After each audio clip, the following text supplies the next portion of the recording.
This is Brass Tactics, policy and strategy for the people, not the politics.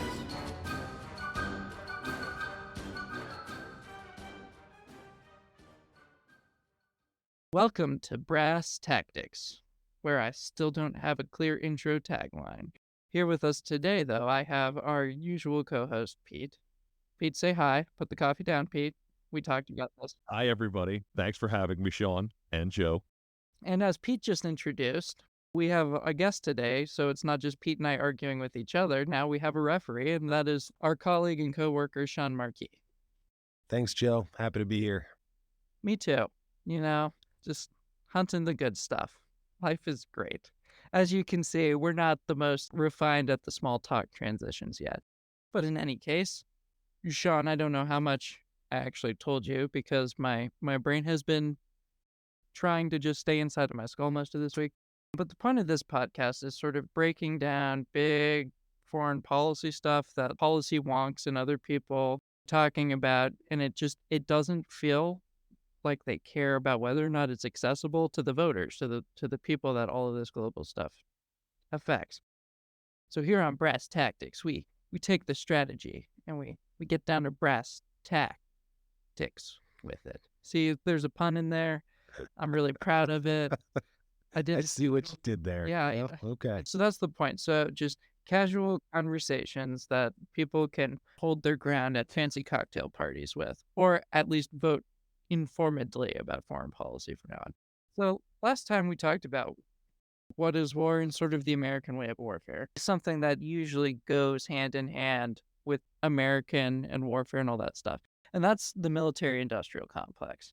It's a huge, I'll just probably make up a statistical number here, portion of our economy.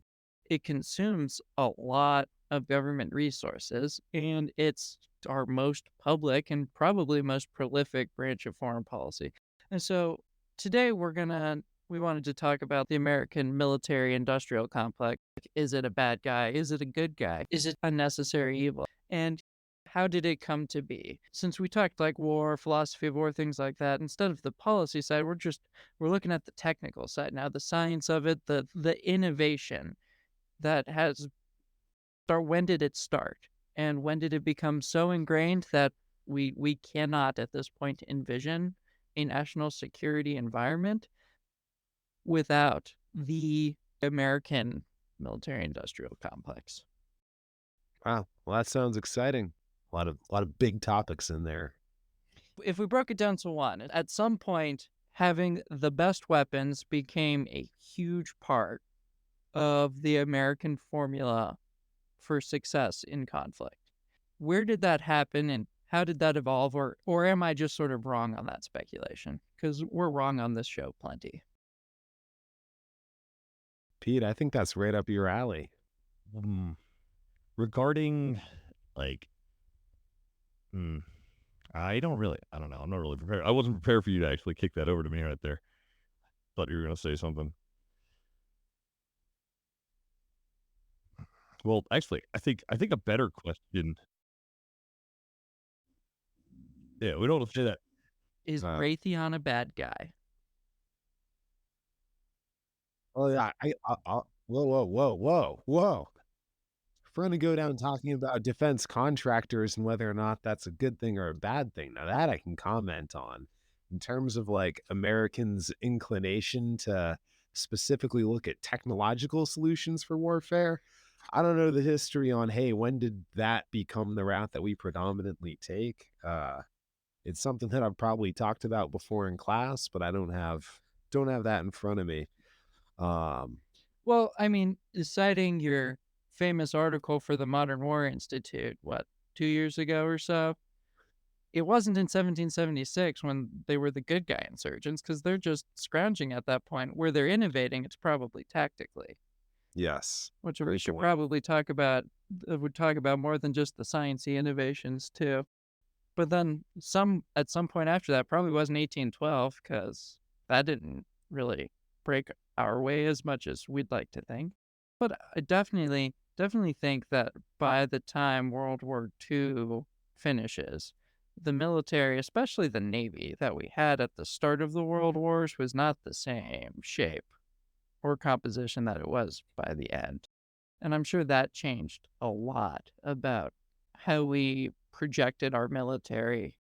It's important to distinguish, though, like, the difference between mass and quality. So you could say, like, especially during the era of the world wars in the 20th century, the American military machine, I think, is marked more by just sheer scale of industrial mobilization.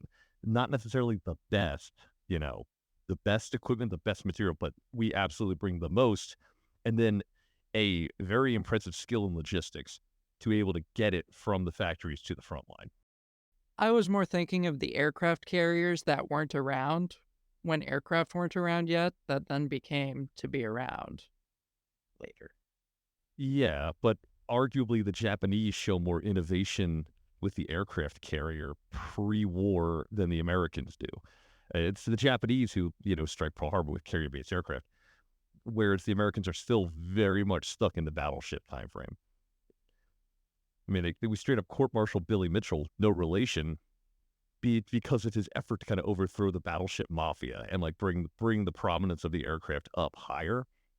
It's not after we learn the hard way that we start adopting the fleet carrier as kind of the center of naval force projection. So I was just going to point out somewhere buried in Yeah. there, we started talking about the Japanese. And so I might have misled this whole thing by saying it's the American way is to innovate when clearly we're not the only innovators when it comes to the military.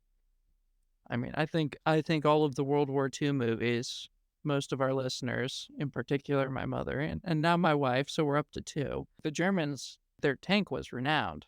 Brad Pitt really, Shia LaBeouf too. They really hammer that one home as well, right? So innovation and war and conflict maybe is the more accurate topic. Yeah, I mean, you brought up there's like a whole bunch of things in there I'd love to talk about, right? So, I mean, one of the first things early when you first start off the podcast, you mentioned like, well, maybe we should talk about some of the other things besides technology when we talk about innovation. In teaching innovation, one of my biggest pet peeves is people talking about innovation as though it's purely technology, right? Equating technological change or technological advancement with innovation, right? Whereas innovation generally goes one step further than just using that next new shiny object, right? It often includes changes in technology, but in addition to those changes in technology, how do you change the way you fundamentally operate to do whatever you're doing in an exponentially better or more effective way? Right? Because, some incremental changes in technology, yes, they bring about improvement, but it's marginal improvement, right? Whereas when I think innovation, I'm thinking about something that's really causing a significant change. So, yeah, if we talk the aircraft carrier is clearly naval warfare being innovated, right? Throughout naval warfare, battleships had had their heyday for a long, long time. That's how people pictured warfare at sea. And then World War II, we see, especially in the Pacific, right? Aircraft carrier warfare is the dominant way of projecting naval force. Okay, so to mix metaphors, it's not really about building a better mousetrap. It's about reinventing the wheel. It's just finding a more creative and imaginative way to do something. I'm putting the emphasis in the wrong spot, and I imagine I'm probably not the only one where the technology part is the flashy, eye-catching part, but it's the operations changing that's really moving things. It's creating new eras. I don't think even Peter would disagree if I were to say that the aircraft carrier and organizing your naval fleets around task forces based off of that aircraft carrier was a marked difference from that line up your battleships sort of military naval engagement. Yeah, the classic example of what Sean and Joe are speaking of, it would be the German invasion of France in 1940. The Germans army have inferior tanks and aircraft to the British and the French, and fewer of them. It's just how they field them and their tactical operational innovations of maneuver warfare. I'm not going to use the German word, The Blitzkrieg. but it's maneuver warfare that allows them to flexibly move and basically They're able to break through and then exploit the breakthrough, not due to any material advantage, but to attack. No, I was going to say Bewegungskrieg, but yeah. Yeah, well, so Blitzkrieg was like the Germans didn't even call it that. Not we'll link to the show notes to illustrate this. It's a Britishism. Yeah, it was a media thing. It was novelty. The British didn't set out to do this. The Germans didn't set out to reinvent war. They looked at like that von Moltke guy and Clausewitz that we referenced earlier. They looked at World War One and they were like, okay, well, this form of warfare did not get us very far. We need to come up with a new strategy. And I think that's a great place to introduce our cocktail convo tip for the day. It used to be a very popular theory, it was revolutions in military affairs, and you still hear it from time to time. The theory itself, I don't think, is there quite as much, but everybody still feels like you see these revolutions, these times where you see a dramatic transition, a break from before. World War One was one of those because World War One didn't look like any of the wars that came before it. Like we talked about on the last show, World War One was very much fueled by everybody started reading Clausewitz and having their own ideas, and it became a very tragic, just meat grinder of a conflict. And then starting out with World War Two, you see this immediate reaction, this immediate change in operations as Germans seek to overcome that trench warfare that they assumed everybody else would be going for. So they innovated, and on top of that, you like all of those internal combustion widgets definitely helped out. But it wasn't about the technology for the Germans. Going back to Sean's point, it was about the completely re-envisioning how to conduct this offensive operation. Yeah, I mean, to elaborate on that, right? So at the end of World War One, Germany especially realizes that, hey, if we're going to have any shot at this thing, we need to find some way of breaking through these lines other than just everybody get up out of the trench, run forward, and try to seize the next trench line. Right. And so they developed stormtroop tactics, this whole idea of try to find this one weak spot, penetrate it using, smaller units with more firepower pushed down to lower levels. The idea of trying to hit your enemy in depth rather than in breadth, using terrain to your advantage, small units with higher degrees of training and aggression. And it certainly works better for them. It's still nowhere near what it'll eventually be in World War One when we've got, much more massive maneuver warfare, largely enabled by advancements in tank capability. Good game. Now you say something, Pete. I really liked what Sean said. All right, so I think we all agree. The Unless the this, do you want me to talk about? Do you want me to talk about Wunderwaffe real quick about how like? All right, go ahead. No, I started talking. It's my turn now. You had your chance. You passed pass. You can wait till I play a reverse Uno card. I'll go again. You could go again. But I did so just because we spent a fair bit of time now on World War One and World War Two. I think we all agree that this was a marked transition. But again, I don't want to completely divorce the genius of the innovation and strategy and operations, because we have been sort of ragging on the technology part a little bit, and maybe the technology part does deserve ragging on, but that doesn't change the fact that the military industrial complex tends to be this big bugbear that we are left with today. Is this where it truly originates from being the arsenal of democracy? Was that an FDRism, Pete? Yes, it was. He made a famous speech about it. Yeah. So we basically told the world, hey, we're just going to be an arms dealer for people who like the things we do, free trade and liberty. And so is this the start of the military industrial complex? And is the military industrial complex our source of innovation? Or do they just wait for innovators in the operations, the innovators in strategy to come up with ideas and then they just make them true? Are they the Oompa Loompas to the strategic Willy Wonka? Ooh, so that's a tough one. My gut instinct is to just say no, right? The military industrial complex in and of itself is not the driver of military innovation. However, they are kind of an important enabler. And I got to break this down a little bit, right? So when I say they're not what causes military innovation's really hard because militaries don't like to innovate. Most people will just take that at face value. Militaries are very tradition based. They are very much set in their ways. They're very hierarchical in nature.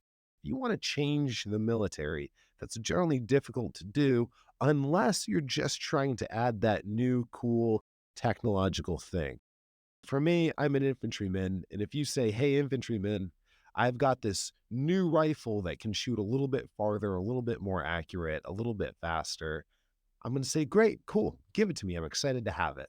But that doesn't change anything about how I operate. Machine I don't gun have go burr. Right. I don't have to relearn tactics or doctrine or skills. I just take that piece of technology, adhere it to everything I've already been doing, and I get a little bit more deadly. The military industrial complex, they're really, really good at giving us those marginal increases through technology.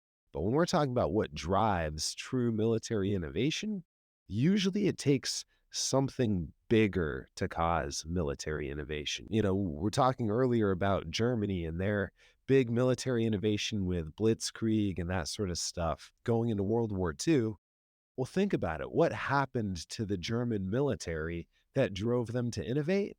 The loss of World War One, right? When you lose a war, it's really hard as a military to say we don't need to change. You just lost a war, right? And when you look at all of the countries coming out of one and how much they changed in the interwar years, Germany really makes some massive leaps and bounds, like you said, with maneuver warfare, especially. And it kind of makes an inherent sense in that logic. When you lose, you understand much more fundamentally the need to change.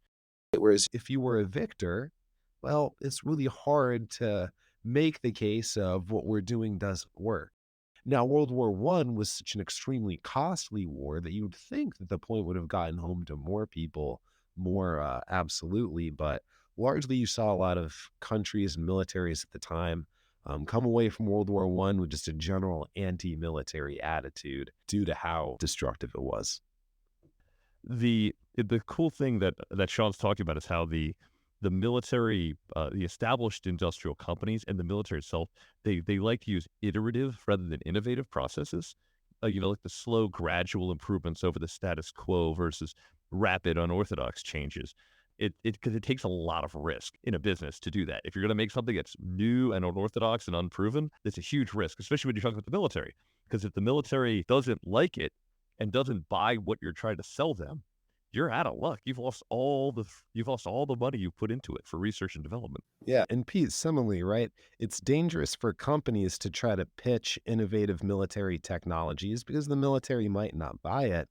But similarly, if you are the military and you're talking about developing a new innovative doctrine, whether that's carrier-based naval warfare or armored maneuver warfare, that's dangerous and it's difficult, right? Because your military knows how to fight and win with some certain doctrine that they've already been using. And then to tell them, "Hey, we need to change." Well, what happens if you choose to change and what you change to isn't better or isn't better enough? Dramatic. You could lose a war or you could get excessively costly losses at the outset of the next war because you chose poor innovation options, right? And so that's another big piece of why military innovation is so hard, is because unless you've suffered some major defeat or there's some big specter on the horizon, unless there's some big reason to change, it's really hard to go away from what worked. Is that paradoxical? Because if you don't have an incentive to change, then you don't want to change and you probably aren't gonna change. But at the same time, if everybody else, presumably who's been losing because they have that incentive to change, is changing, aren't they just gonna leave you behind? Is innovation as critical to success, to victory, to fill in your blank with a positive political goal here, as we seem to think it is, since all we can talk about these days is innovating, even though we probably would start a fight by saying that even though we haven't lost, but I mean, it's certainly a number of draws. Is that sufficient to cause innovation, or is innovation despite the fact that armies are traditional, militaries are traditional, they're resistant to change, they stick to their ways, they're disciplined, and so they're drilled to do these things these ways. Is that sort of a friction point with the need to always be seeking for a new advantage to leverage against somebody else to ensure you maintain a superior security posture? I think the ghost of World War II is kind of heavy over the conversation of innovation when you see the rapid collapse of particularly France, which was considered a first-rate military power in 1940 because of a failure to innovate. And then when you put it in the current strategic political climate with the spread of artificial intelligence software, drones, autonomous systems, there's a feeling in the air that we're kind of on the verge of another, as you mentioned earlier, like a revolution in military affairs, the AI revolution after the information revolution of the 80s. And if we, as the United States, don't get out ahead of it, someone else will. Good, best case, an ally, and then worst case, a strategic competitor. Well, I do want to point out something because I feel like this show is very much connected to our last one.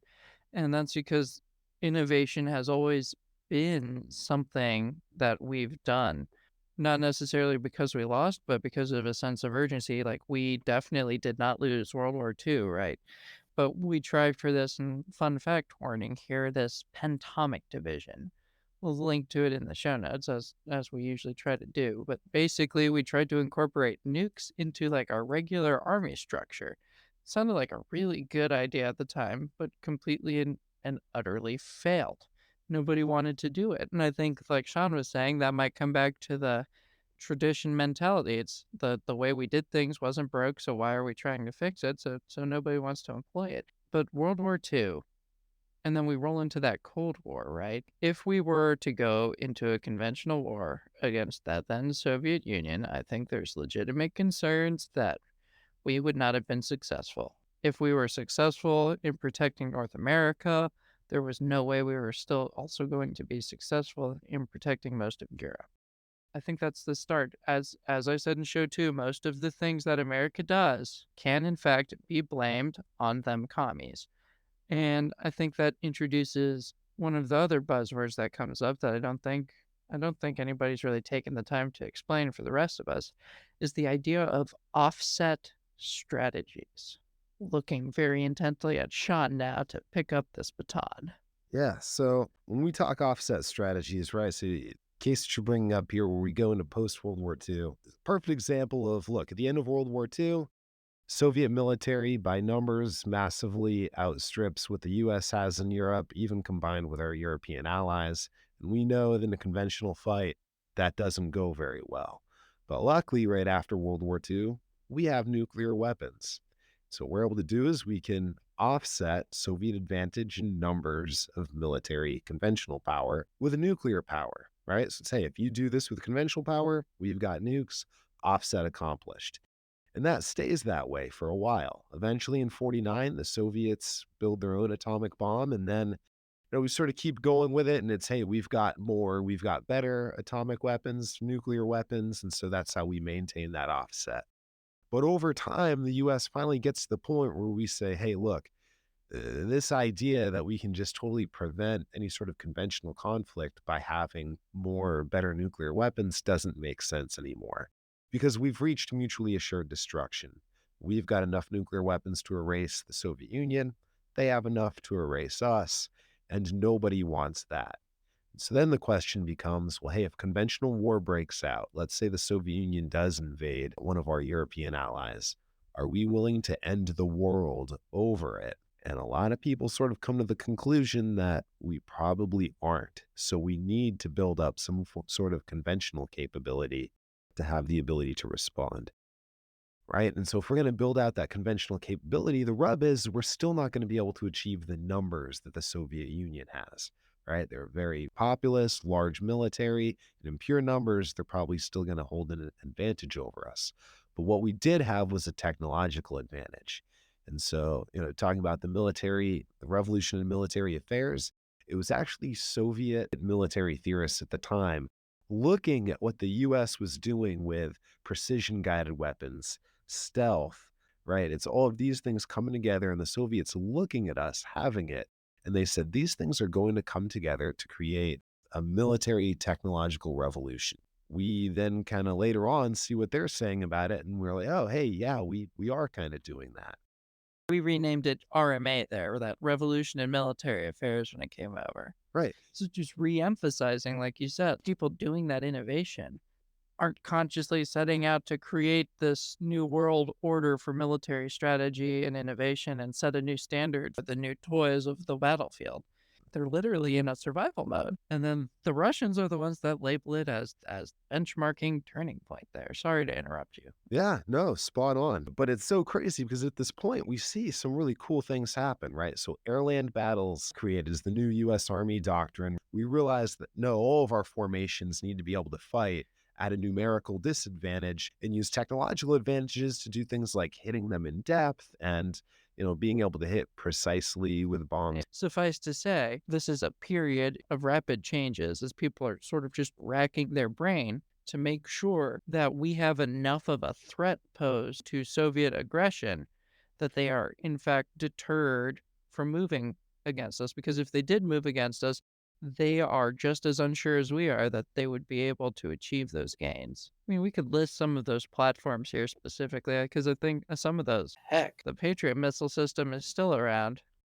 Patriot missile system, the Abrams tank, the Bradley fighting vehicle, the Apache, the Black Hawk. All of these systems coming out right in the late 70s, early 80s, and they're still with us today. So is that a problem?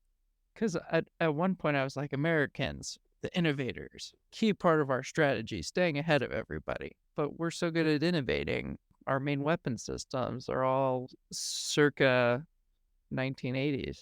Yeah, No, I mean, I don't know how fair that is though, because I mean, when you look at like the modern versions of the so-called Big Five, which I was talking about, they bear very almost nothing in terms of internal components, and even sometimes an exterior appearance as to their original models. Kind of like a car, like just because Honda is still making the Accord, right? Like the 2029 or 24 Accord is nothing like the 1980 Accord, except just in name.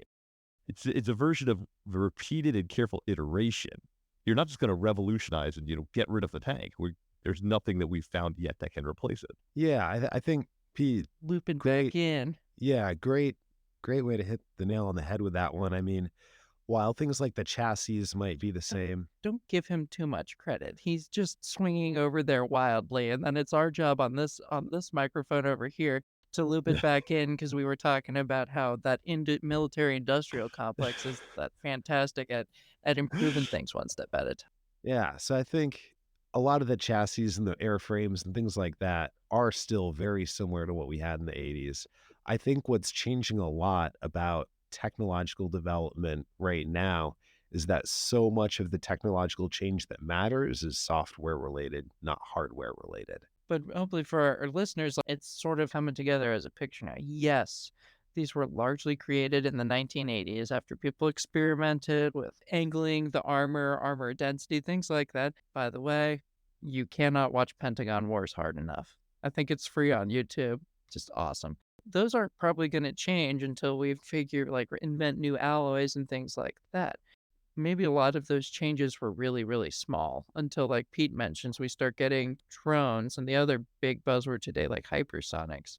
Linking back into what Pete was talking about, from the 80s up through the last decade or so, relatively stable in terms of the changes. Yes, the software and nuance changes, but it feels like we're starting to see some big new emergences, right?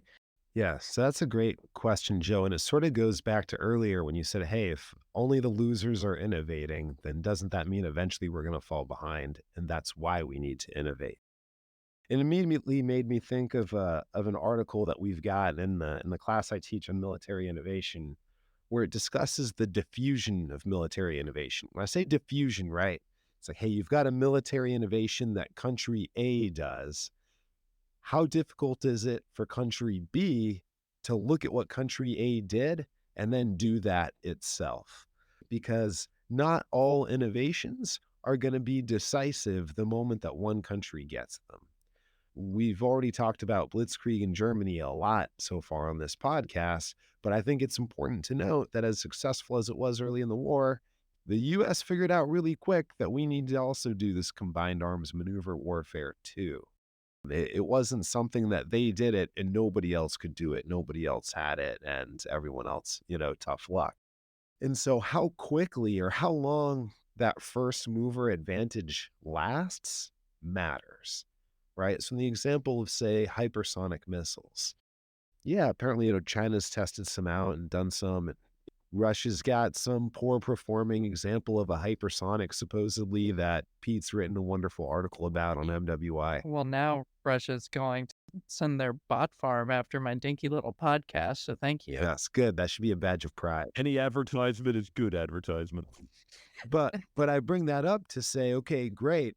We may not be the first mover in creating a hypersonic, but isn't it an advantage that's so hard for us to catch up on? And I'd say probably not. And why? Well, because all it really takes to catch up to hypersonics is money and a little time. And we're really good at innovation when all it takes is money. That's sort of our expertise. We need a technological innovation. Sure, we pay money as much as we deem necessary until we get the capability we need. The hard innovations for us to get better at are the ones that require us to change doctrine or do something different. So the military-industrial complex, in this really basic, bare-bones analysis, it's a black box. Somebody needs to bring them an idea. You tell them, hey, they just threatened us with a hypersonic. I need something that's like theirs but better. And they're like, got you, fam. They go through that production process. At the end of the day, you're still left with the need to create that input, that the need for that genius, that creative thinking to anticipate the next innovation. How do you do that? Can you teach that to somebody? Can you pay somebody to create that genius? So is the question, hey, how can we get to the point where we're thinking of those creative ideas and then getting them accepted so that we can pitch them into the military industrial complex to make the things we want to make that innovation work? Yeah, so I guess, how do you innovate? Right? Because I feel like the extra dimension you mentioned there, the idea needs traction, needs sponsorship from somewhere, needs to be sold. How do you come up with it, and then how do you sell it in order to bring something to the military industrial complex to manifest? Yeah, so that's great. And there's quite a few different schools of thought on how military innovation happens. Maybe one of the more cynical views is that the military is generally incapable of it and that it requires civilian leadership to direct the military to change. The civ mil model, which is until civilian leadership, and obviously this is talking about democracies such as ours, but they need to tell the military that it's time for change to get them to change. However, because civilians generally lack deep understanding of how the military operates, they will typically do that through a military maverick. And listeners can't see, I'm doing air quotes when I say maverick. I had this problem in the first show. That's okay. Because it's a very hotly debated term in this arena, right? Where you say maverick, it's someone inside the military who's thinking different than the conventional You wisdom. think of everybody's favorite Pete Mitchell. Or you think of a Pete Mitchell. This is a Top Gun reference, not a reference to my co-host here. Yeah, so the idea is the civilian leadership finds somebody in the military who's got this innovative idea and they empower them, right? And they empower them by promoting them or putting them in positions to do something with this innovative idea. Right. Now, people who don't like the school of thought will point to someone like Billy Mitchell that Pete brought up earlier in the podcast and say, look, Pete Mitchell, Billy Mitchell. Of no relation to either Pete Mitchell. Yeah, so Billy Mitchell, very much when it comes to air power, he had very innovative ideas and he was definitely a maverick. The rub was he was absolutely an outsider, untrusted by a lot of people in the military. Billy Mitchell, but I think he's an important guy to talk about because he showcases a lot of what you're talking about, right? So we're talking not quite Wright brothers, right? We're talking circa World War I, early 1900s. Yeah, so Billy Mitchell, around the time of World War One and going into the interwar years, he was a huge proponent of air power for military capability. And he believed that air power could have strategic effect and be decisive, right? So when it came to As in win the naval, wars. yes, as in win the wars, right? So when it comes to naval combat, he said, hey, all those Navy ships can get sunk by aircraft. So you need air power for naval combat. When it comes to land warfare, hey, aircraft can bomb cities, industrial complexes, front lines, enemy capitals, and make it so that the war ends, right? If we can bomb out the capital city of the other country, they're going to tap out. They're going to quit the war. So he was a huge proponent of this stuff even before aircraft had really shown this capability yet. But he was visionary in that he knew they were going to get there. It was going to be possible. Because at the time he's saying this stuff, it wasn't even proven that an aircraft could carry a bomb heavy enough to do something like sink a battleship. But he did that, right? He like showcased it and people called it fake news. He had to fudge. He had to fudge it a little bit, just a little bit. Yeah, so maybe it's like a really, really old battleship, and maybe, that aircraft is, carrying a really big bomb, but it's only got enough gas to fly 10 miles, right, to offset. Right? I don't know. I don't know how he fudged it, but yeah, I've heard, he fudged it. And so the reason I bring Billy Mitchell into this is while he's a maverick, there weren't really changes made purely because of Billy Mitchell that would have a resounding effect at the outset of World War II. What happens is Billy Mitchell alienates everybody, makes them all angry, Mm. and gets himself fired. And he just becomes an I told you so gremlin later.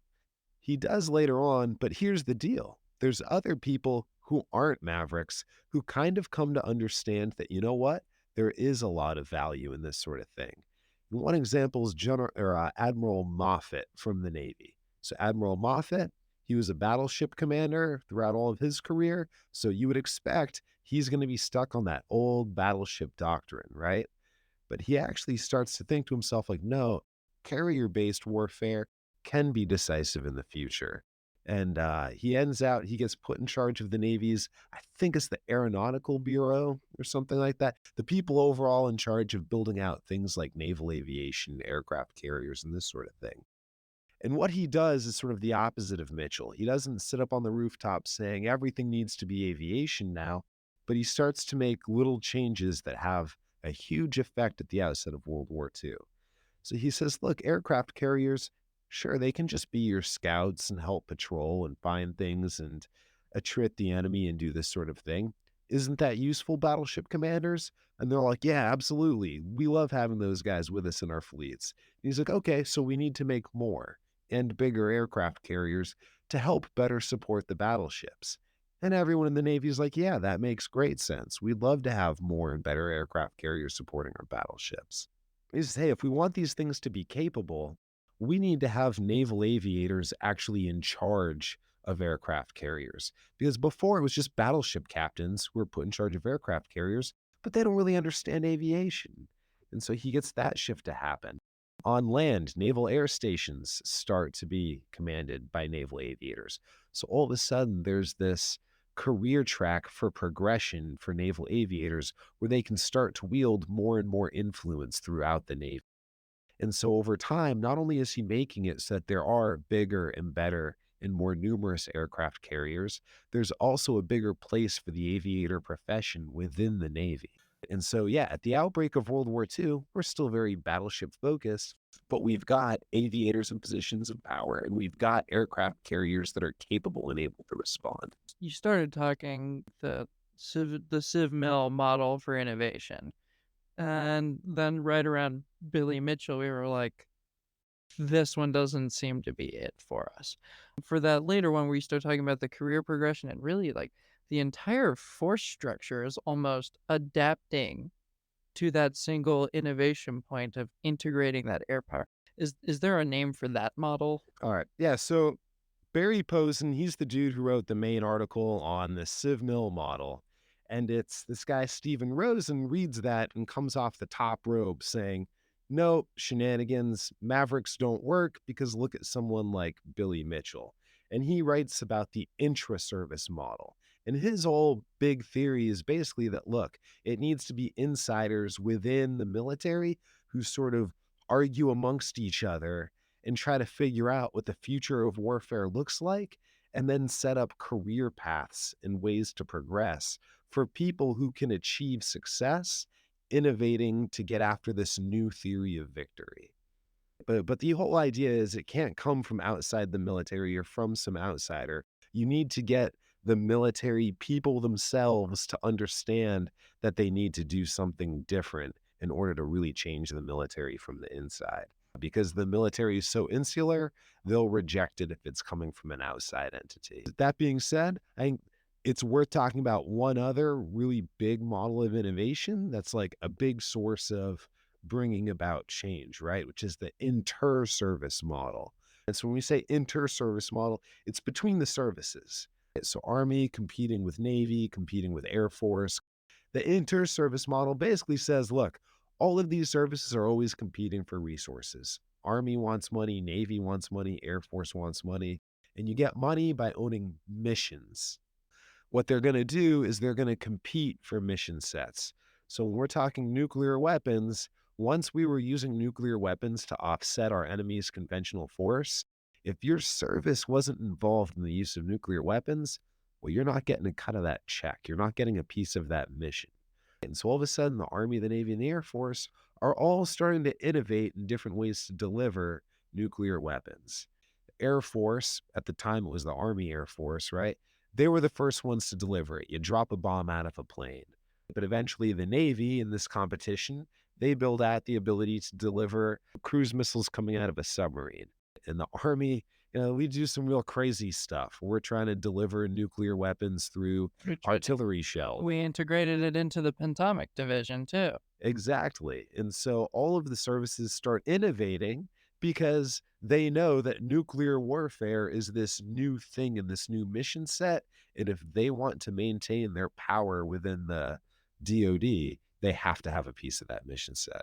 Just sort of to break the fourth wall, which isn't really much of a wall for Pete and I so far. It's more of like a screen or a relatively sheer curtain. But yeah, so these models are all they're supposed to help us. They don't help predict innovation. They try to help us understand where that creative genius comes from. Because like I said, I started out this podcast thinking that the military industrial complex would be what we really talk about, but no, they're kind of like the sideshow. They're just got their hands in their pockets over there, just waiting for you to tell them what to start chugging away at. Each of these models, the civil military, the inter-service and intra-service, like wherever this innovation comes, we can see that it has something there. There's a key player or players at a minimum, whether they're in the they seem to mostly come from in the service, which makes sense because that's the experts, and they identify this need, and then they need to get this buy-in. We definitely, Pete, need to talk about the multi-service structure that our country has later, because it factors into a lot of stuff and innovation. I wanted, because like, yeah, each of these services have their own pressures and their own incentives to be innovating, not together, because to this day, like whoever's got the bigger mission is probably going to end up with a bigger piece of the pie. We tried real hard to leave politics and opinions and policy advocations out of it.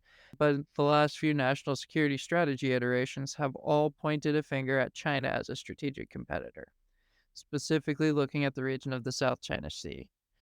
Just a very simple logical jump to there. It seems like we're coming into an era where the Navy is going to be the main focus for innovation.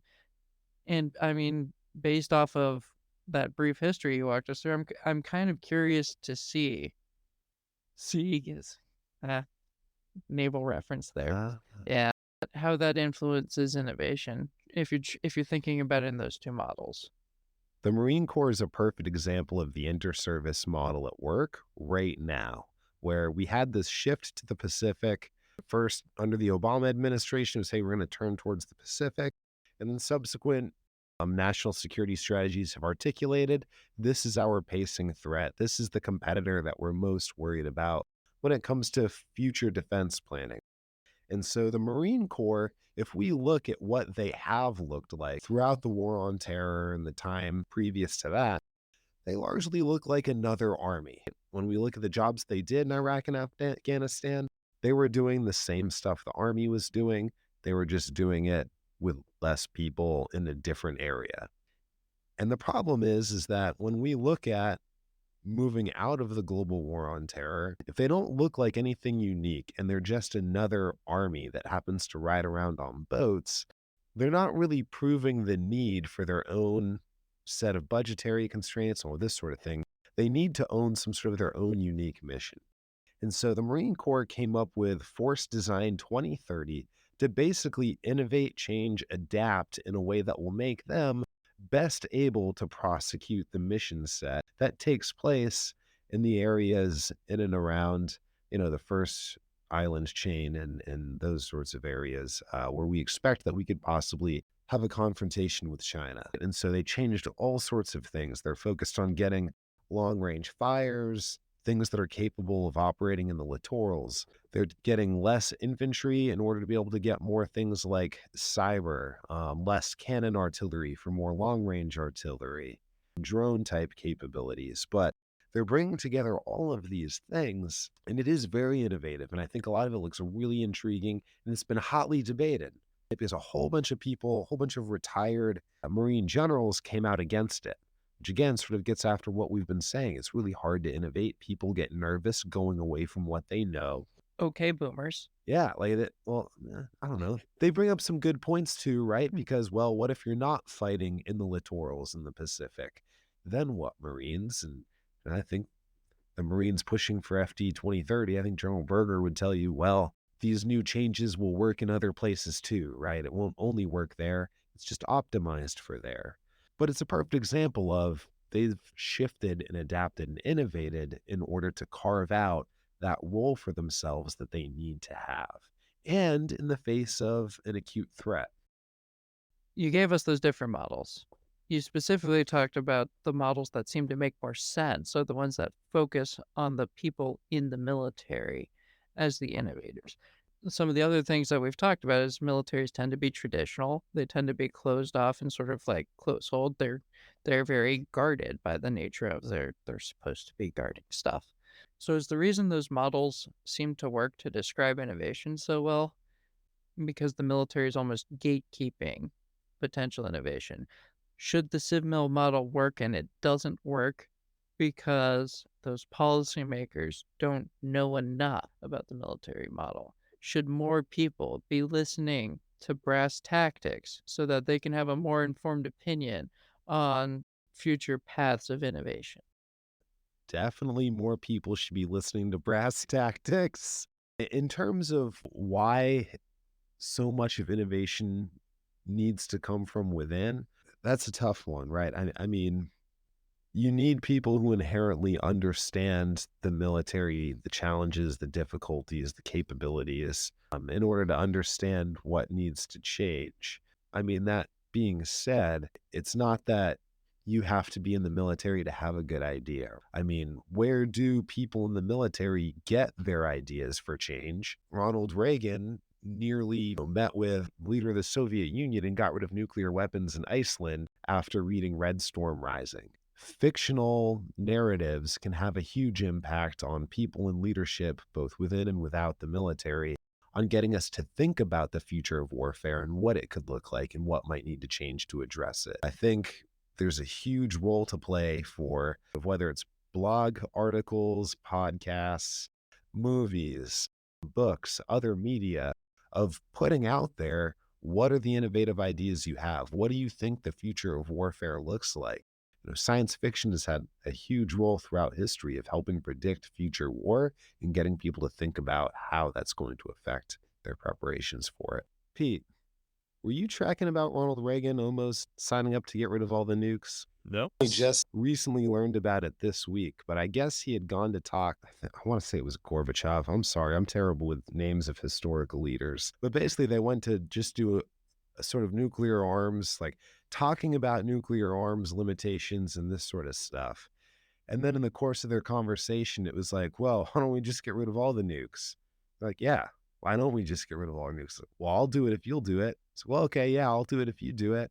And then it didn't all work out because the Soviets were like, well, you've got to get rid of your strategic defense initiative, what they called Star Wars, that sort of thing. And Reagan's like, well, let's not get crazy. I'm not stopping that. We just did an entire episode on innovation, and we didn't once talk about Star Wars until after an hour. Shameful. Well, I guess I can link to it in the show notes since we've over-dramatized it. So, big takeaway, encouraging innovation, lower the barriers to entry for some of these things. Just make it more accessible. The military is probably always going to remain responsible and the leader of its own innovation, but the more input, the more ideas it has access to in the greater community, and vice versa, the likelier we are to inspire effective innovation. Yeah, absolutely. People should listen to brass tactics because you don't necessarily know what might trigger or inspire a new innovative spike. Sean, is there anything you think we should talk about that we haven't talked about? Yeah, I mean, I think we're probably good. Sean, thanks again for joining us. I'd like to say that we're going to have you back on at some point. I don't know. I don't know what other podcast conversations we have lined up. I appreciate the invite, Joe. Thanks for jumping on, Sean. This is Brass Tactics, signing off. Did you really? Now I have to do it again. This is Brass Tactics, signing off.